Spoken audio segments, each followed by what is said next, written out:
आज इंटरनेट पे लोग 1 लाख 2 लाख 5 लाख पर मंथ कमाने की बात कर रहे हैं, बट मैंने अपने पहले साल फिनेट के 10 करोड़ से ज्यादा का रेवेन्यू किया होगा। और ये सुन के आपको लग रहा होगा कि मैं बहुत ज्यादा प्रिविलेज्ड हूँ और मुझे बहुत कुछ आता होगा, बट ऐसा कुछ भी नहीं है। मैं आप ही की तरह एक ब्रोक बच्चा था जो दिल्ली के एक छोटे से 2 BHK में 3 लोग के साथ रहता था और 8,000 रुपए पर मंथ का रेंट देता था। तो अगर मैं कर सकता हूँ तो आप भी ये कर सकते हो। Let me take you through a step by step journey, जहाँ पे मैं आपको ये समझाऊं कि ये मैंने कैसे किया था, आप कैसे सेम चीज कर सकते हो और कैसे पैसे कमा सकते हो। But before I begin, let me introduce you to myself. मेरा नाम है आयुष शुक्ला। मैं एक कंपनी चलाता हूँ जिसका नाम है फिनेट मीडिया, जो मैंने 2021 में स्टार्ट करी थी। हमें 2 महीने में ऑलमोस्ट 4 साल होने वाले हैं। एंड हमने स्टार्ट किया था as a talent management agency, जहाँ पे हम इन क्रिएटर्स को मैनेज करते हैं। और पिछले 3 सालों में हमने बहुत सारी चीजें की हैं। राइट फ्रॉम हमारे क्रिएटर्स को कान फिल्म फेस्टिवल लेके जाना, उनको फोर्ब्स में लेके आना, हमारे ब्रांड्स के साथ काम करना, और ये सब करने के बाद जितनी मुझे इन्फॉर्मेशन और इंडस्ट्री की नॉलेज मिली है, उसको मैं पैकेज करके आपको इस वीडियो में बताना चाहता हूँ।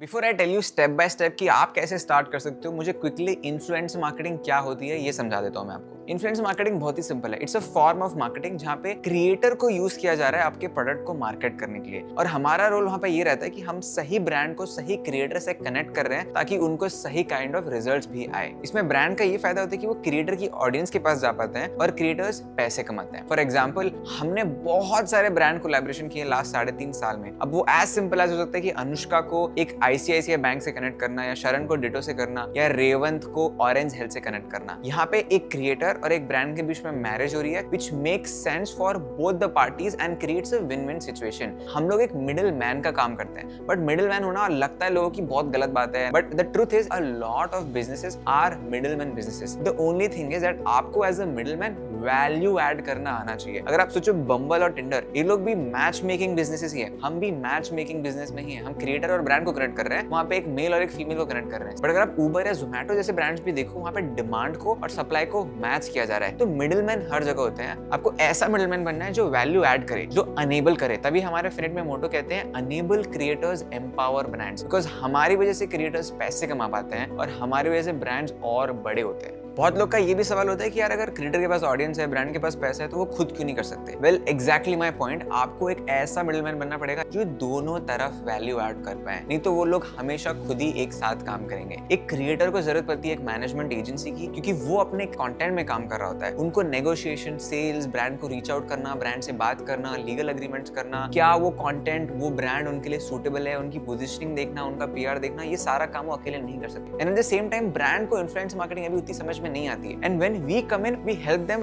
match with the right creators, not spend extra money on the creators, not spend money on creators जो शायद काम ही ना करें। वो सारा एक्सपीरियंस हमें काम कर करके आया है, and that's why creators and brands need agencies and consulting firms like Finet to help them. Currently, influence marketing is booming with upwards of 25% CAGR, और आप भी इस बहती गंगा में हाथ धो सकते हो। मार्केट बहुत बड़ी है, हमसे बड़ी भी बहुत सारी एजेंसीज है और हमसे छोटी भी बहुत सारी एजेंसीज हैं। हम सब भी मिलके ये सारा मार्केट कैप्चर नहीं कर सकते हैं, बिकॉज इंडस्ट्री ग्रो हो रही है, नए क्रिएटर्स आ रहे हैं, नए ब्रांड्स आ रहे हैं। सो ये जो नया ग्रोथ आ रहा है उसका एक पार्ट आप ले सकते हो, and that's why I am giving you this playbook absolutely for free.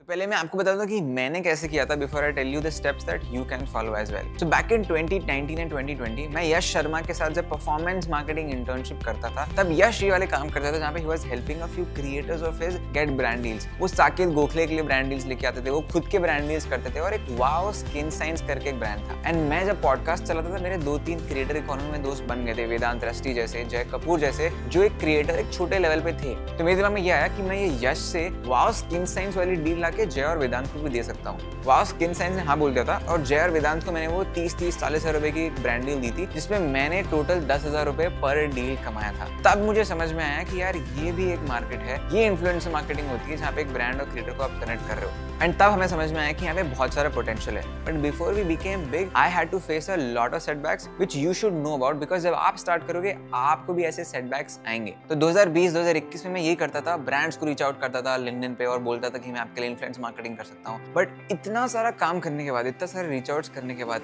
थोड़ा इंडस्ट्री में कनेक्शन होने के बाद भी मुझे हर जगह से ब्लॉक और रिस्ट्रिक्ट किया जा रहा था, because the bigger players, the players are already established in the market, do not want new people to come in, and I did not honestly have any experience to help the brand as well. तब मुझे समझ में आया कि I have to find a new gap in this industry and खुद की जगह इस मार्केट में खुद ही बनानी पड़ेगी. And that is where I figured out the niche of infotainment creators. 2021 का टाइम था जहाँ पे फंडिंग बूम चल रही थी, बहुत सारे फिनटेक स्टार्टअप्स को पैसा मिल रहा था एंड नए फाइनेंस क्रिएटर्स भी आ रहे थे. And this is where Anushka Rathore, एक फाइनेंस क्रिएटर का मैसेज मुझे आता है इंस्टाग्राम पे कि she wanted my help with brands and how does industry works. And that is when I realize कि ठीक है, ये नया मार्केट है, ये नए नीश ऑफ क्रिएटर्स आ रहे हैं इंफोटेनमेंट. बाकी सारी बड़ी बड़ी एजेंसी सिर्फ लाइफस्टाइल फैशन क्रिएटर्स पे फोकस करती थी, बिकॉज वही सारे क्रिएटर्स ज्यादा हुआ करते थे. इंफोटेनमेंट में इतना क्रेज नहीं था और किसी को रियलाइज नहीं हो रहा था. एंड जब मैंने अनुष्का की हेल्प करना स्टार्ट करी, 2-3 ब्रांड डील्स क्लोज करना स्टार्ट करी, तब मुझे फ्लो समझ में आया, तब मुझे इंडस्ट्री के बारे में और समझ में आया. एंड आई रियलाइज कि अगर मैं स्टार्टिंग से ही बड़े बड़े क्रिएटर्स के पीछे जाने लग जाऊंगा तो मैं कभी फिनेट नहीं बना पाता. द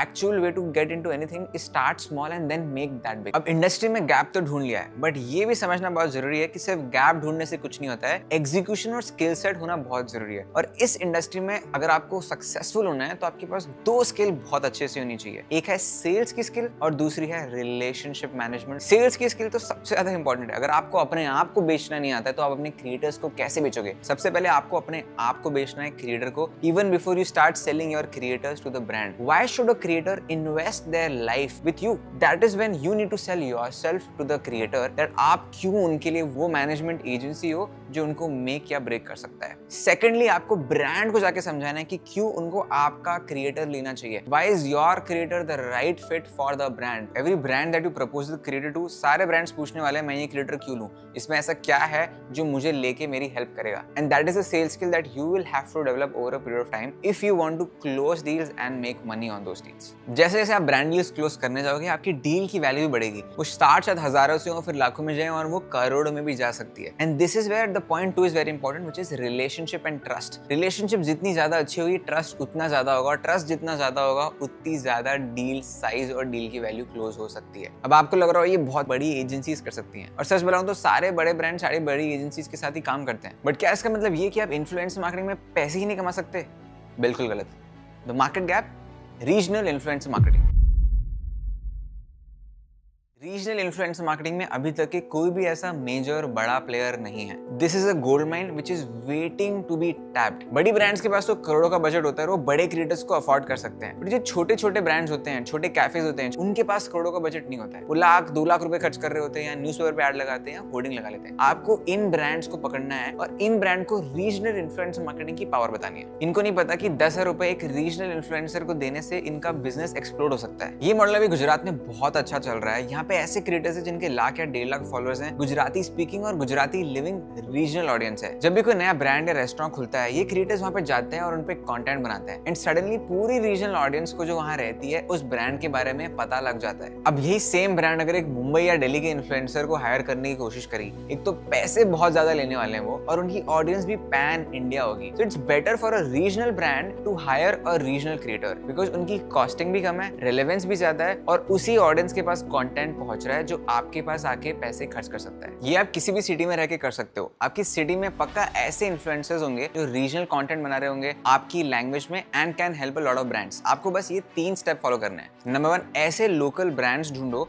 जिनको आप हेल्प कर सकते हो विद दिस रीजनल क्रिएटर्स. ये मैक्सिमम न्यूज़पेपर में आर्टिकल कर रहे होंगे, परफॉर्मेंस मार्केटिंग कर रहे होंगे, या होर्डिंग चला रहे होंगे. इनको समझाओ कि कितना पैसा डाल के इनको क्या आरओआई आ सकता है. नंबर 2, रीजनल क्रिएटर्स को ढूंढो और उनसे कनेक्ट करो, उनको हेल्प करो मोनेटाइज करने में, बिकॉज इनको इतना बिजनेस नहीं आता है. And number 3, marketing campaign design करो. वो लोकल ब्रांड को समझाओ कि किस टाइप का कैंपेन करना पड़ेगा, किस टाइप के क्रिएटर के साथ काम करना पड़ेगा, और क्या कंटेंट बनाना चाहिए. फॉर एग्जांपल, राजकोट सिटी में भी एक स्टारबक्स खुला है. आप वो फ्रेंचाइजी ओनर के पास जाओ, उनसे 1 लाख रुपए का बजट लो, 20,000 अपना कैंपेन परफॉर्मेंस का फी रखो, और बाकी 80,000 क्रिएटर्स में डिस्ट्रीब्यूट कर दो जो स्टारबक्स को विजिट करेंगे, कंटेंट बनाएंगे और वो स्टारबक्स की ब्रांडिंग करेंगे. ये एक्चुअली ऑलरेडी हो चुका है, जो मेरे एक दोस्त ने मुझे बताया था जो राजकोट में रहता है. एंड ऐसे अपॉर्चुनिटीज आपके धीरे धीरे बढ़ेंगे. Once you do a campaign for Starbucks, take that case study, go to another brand and then another brand, and slowly the scale of your brands and budget will increase. An example of this is Tamada media, जो कि एक Hyderabad based agency है जो south India के creators में बहुत अच्छा काम करती है. उनके के साथ बहुत सारे इन्फ्लुएंसर मार्केटिंग कैंपेन्स और आईपी कंटेंट क्रिएशन करती है। Regional influencer marketing is actually one of the most cost effective methods of digital marketing. और ये ऐसा मॉडल है जो स्केल करता है। ब्रांड आपके साथ बार बार छोटे छोटे कैंपेन करते रहेंगे और उस ब्रांड को देख के आपके सारे लोकल ब्रांड्स आपके पास आना शुरू कर देंगे कि हमारे लिए भी ये रीजनल इन्फ्लुएंसर मार्केटिंग कैंपेन आप कर दो। ये मार्केट अभी बहुत ज्यादा फ्रैगमेंटेड है और अनऑर्गेनाइज्ड है। अगर आप इसमें अपनी एक्सपर्टीज बना लेते हो तो आपका स्केल ऑटोमेटिकली हो जाएगा, बिकॉज यहाँ बड़े प्लेयर्स नहीं है। Queries will come to you instead of you reaching out to brands. वो याद रखना, scale always comes from inbound and not outbound. And if you are interested in starting this और if you are already doing this, make sure that you reach out to me at ayush@finetmedia.com. I would love to collaborate and help you scale this business as well. So अगर आज की video देख के आपको अंदर से आवाज आ रही है कि आप भी ये इंडस्ट्री में कुछ कर सकते हो, समझ लो that this is your opportunity to make it big in life. ये इंडस्ट्री तो कहीं नहीं जा रही है, हमारे हाथों से हमारा फोन पर टाइम स्पेंड सिर्फ बढ़ता ही जाएगा। So take your first step, work hard and make your mark in the industry, because this is the right time. अगर आपको ये वीडियो अच्छी लगी तो मेक श्योर करना अपने दोस्तों के साथ शेयर करें, क्योंकि अगर आप बिजनेस स्टार्ट नहीं करोगे तो शायद आपका दोस्त स्टार्ट कर ले। Do let me know in the comments कि आपको कौन से टॉपिक पे वीडियो चाहिए, and make sure to subscribe, क्योंकि जब मैं वो वीडियोस बनाऊं आप वो देख पाओ। See you in the next one.